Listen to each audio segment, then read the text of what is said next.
My name's Beth Clark. I'm the Executive Director of the Wilderness Committee. I've had the honor and privilege of working with Joe Foy over the past 9 years.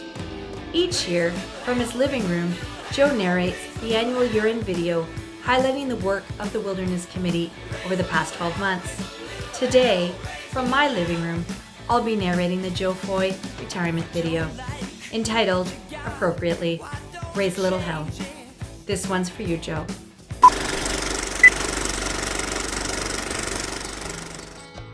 Joe Foy, born Joseph Foy in Surrey, British Columbia, 65 years ago, was a young wilderness explorer right from the start. Oh, wait a second. This isn't the 45-minute-long annual year-end video, but rather the 15-minute Joe's retirement video. Let's jump ahead to the mid-'80s.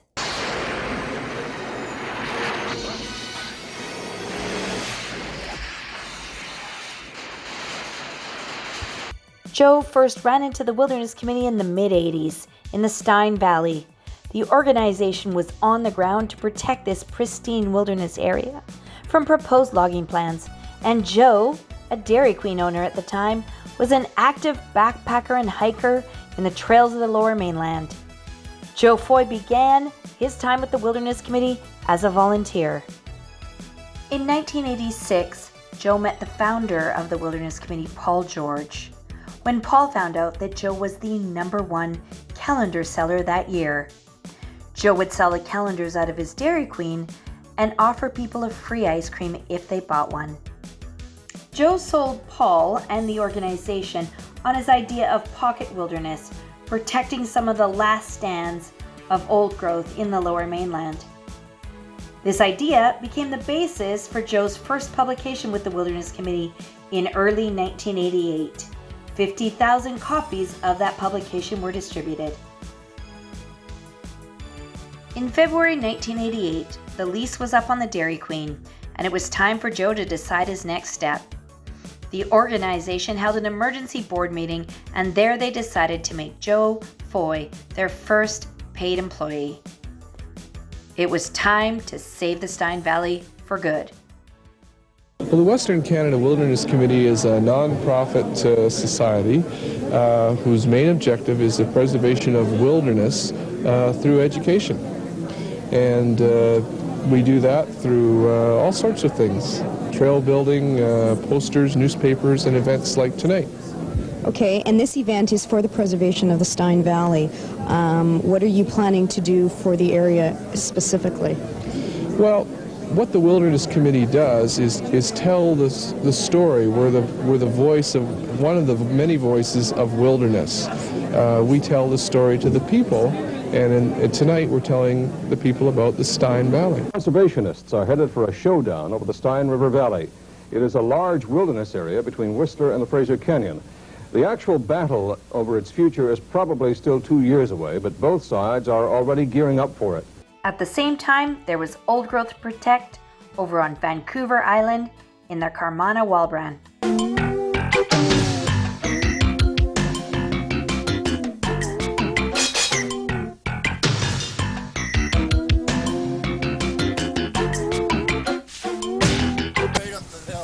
Who cooks supper tonight? Oh, I don't know. Chicken on a spit. That's what we're going to have. Not Joe. He cooked lentils last night. No, not lentils again. Yeah, lentils again. Oh!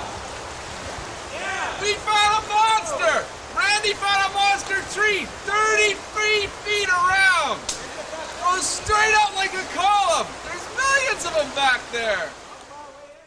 It's a once in a planet's lifetime to hold on to a landscape that's found nowhere else on Earth. That's what's at stake in the Walbran.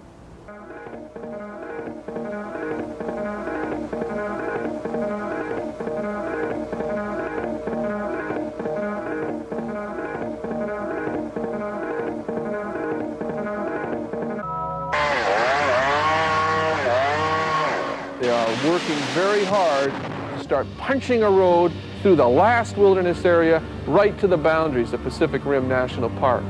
Today, Pacific Rim National Park is a large strip, only 1 kilometer or 2 wide, along the ocean in this park.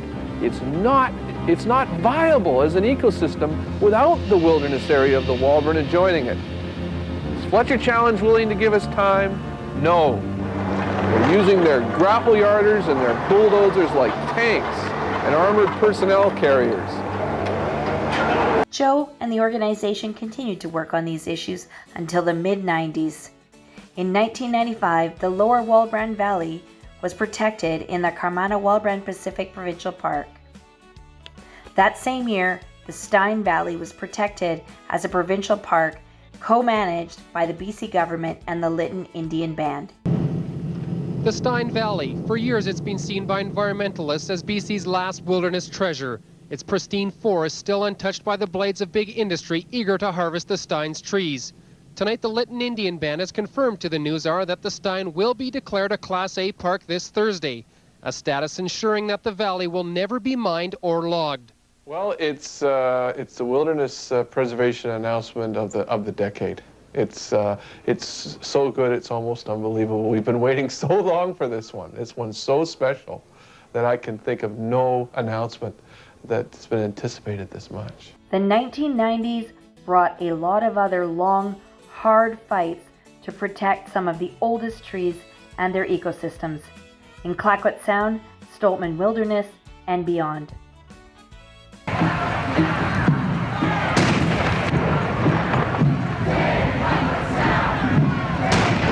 We've run out of time. If we don't set aside Clayoquot Sound now, we will lose the opportunity to set aside that a large area of lowland temperate rainforest. We will lose that opportunity on Vancouver Island. We've lost that opportunity in every other place in the world. There's not a single coastal watershed bigger than 5,000 hectares. There's not one bigger than 3,000 hectares or 2,000 hectares remaining in those coastal southern states. If you think it's in Alaska, think again. The northern forests of Alaska are nothing like the lowland, rich, big tree forests we have at these latitudes. And the last large, intact area is in Clayoquot Sound, and it is already tattered. The federal government has an absolute responsibility to deal with jobs and the environment, as they did in South Moresby, when the federal government stepped in and negotiated with the Haida Nation and the provincial government to create Haida Gwaii, South Moresby Park. Let them hear the sound of our voices. Let them hear the words ringing clear. When all our children have children, we want the trees to be here. This is the finest piece of wilderness we have remaining in the Lower Mainland, and that's why it's so important to keep it unlogged and unroaded. Here's Vancouver down here, and then up in this area is Squamish, and then about 100 kilometers north of Squamish on this logging road we've just traveled up, we get to here, which is the confluence of the Elaho River and the Clendenning Creek. And this is where Interfor has just started that bridge construction that we want stopped. Earlier on, they blasted a road through Sims Creek. Now, Sims Creek, Clendenning Creek, the Elaho River, and the upper Lillooet are all pristine, unlogged valleys, and that's really rare in the Lower Mainland. And here, while the provincial government is doing a study on this area as to what areas should be preserved as parkland, we've got the logging companies specifically targeting these last few intact valleys. It's a crime, and that's why we're out here, to stop that crime from happening. February 21st, 1996. The camping protest has gone airborne.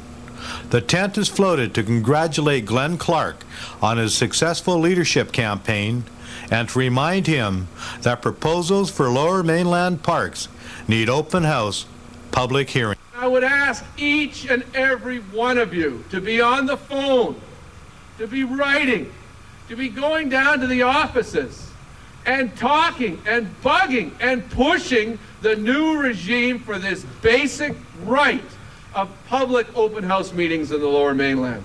Will you do that for me? Oh, this is a real shame. We really got caught by surprise. After Sims Creek, we didn't think they'd be trying to push in here so soon. Certainly not at Christmas time. Over here is where they want to put their bridge. This is the wet crossing here where they move their big equipment right through the stream. But they've blown this out, and I guess that's where they plan to put this bridge. A bridge must not go here. This is the finest piece of wilderness we have left in the Lower Mainland. These are the oldest known living Douglas fir trees in all of Canada. Some of these trees are over 1,300 years old. It means they were born, as it were, about the time of Muhammad. They're older than the oldest cathedrals in Europe, and they're only several hour drive from Vancouver. It's amazing that they've survived to be still with us today at the end of the 20th century. This is the story of one day at a peaceful camp set up in the Canadian temperate rainforest.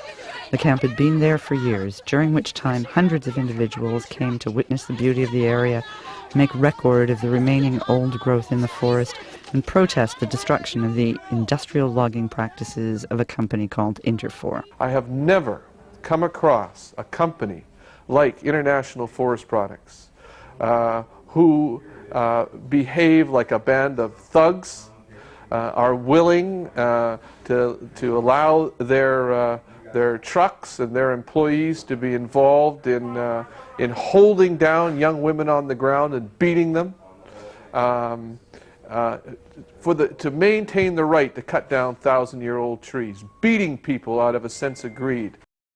Ainsworth is in the final process of felling an 80-hectare clear-cut here at the gateway to probably the most beautiful park in British Columbia. This was supposed to be a no-logging zone. Behind me, a massive 80-hectare clear-cut here right at the gateway to the new park in the Tyotin Creek Valley. Over to my right, you can see the mountains of Bonanza Basin, one of the most beautiful areas in the new park. And yet right here, in what was supposed to be a no-logging zone, we've got Ainsworth doing this clear cut. How did it happen? Well, it happened because the new Liberal government has allowed it to happen. It's an absolute travesty. Less than a week from Christmas. International Forest Products has plans, has asked the provincial government for permission to build a logging road through Manning Park in order to log out old-growth forest, which is the habitat of the endangered spotted owl.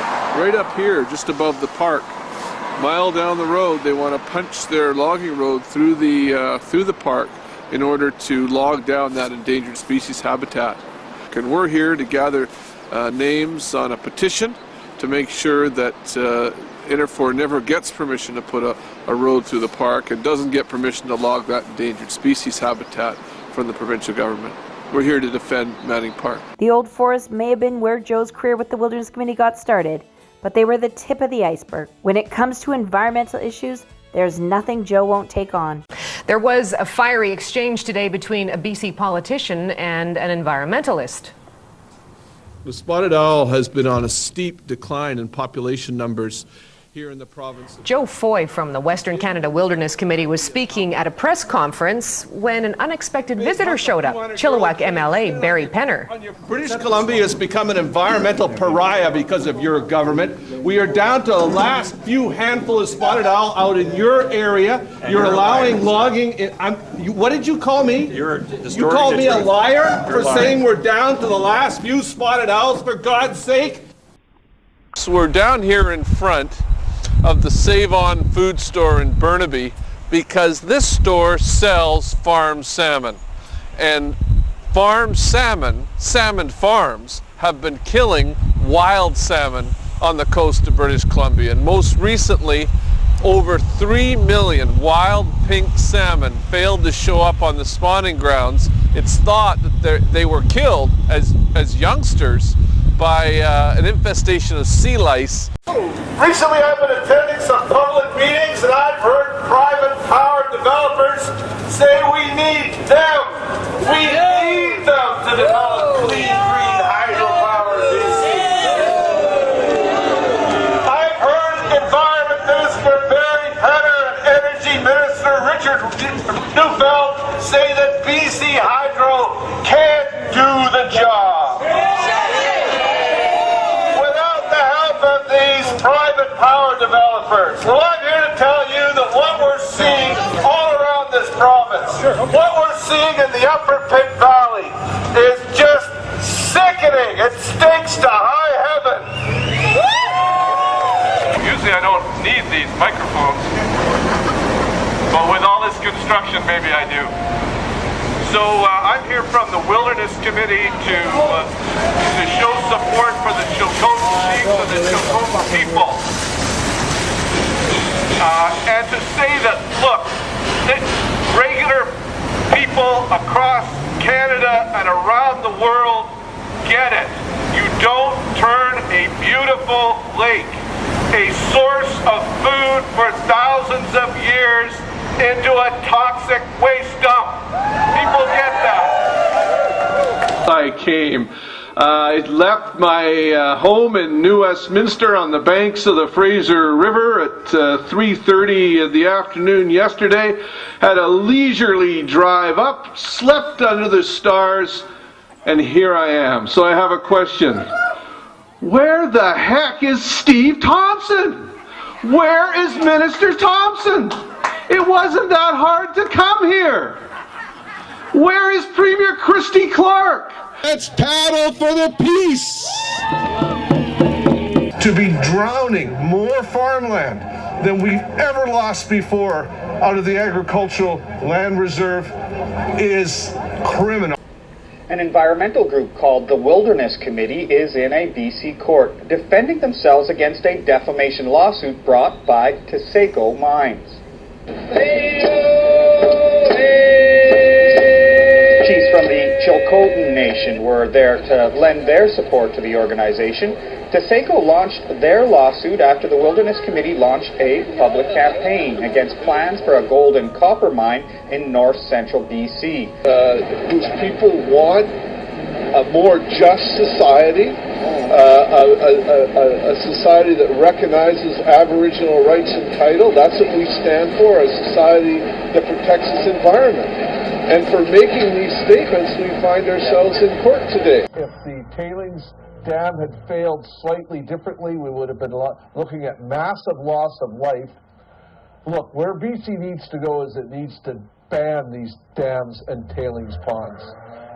And when they fail, there should be charges and there should be massive repercussions. So I'm up in the Manning Park donut hole. It's BC Day, and I wanted to see how far logging road building has progressed here in the Manning Park donut hole at the end of the Smithram Creek logging road. And that's important because behind me is a beautiful alpine, well, semi-alpine, it's forested bowl below Silver Daisy Peak, and there's a little alpine, a little lake there, and a big proposed cut block, a BC Timber Sales cut block. It's one of the 4 cut blocks that BC Timber Sales has approved for logging here in the Manning Park donut hole. This LNG facility will blow British Columbia's climate targets out of the water and essentially make liars out of all our leaders, both federal and provincial, who have said it is their goal to bring down our greenhouse gas emissions.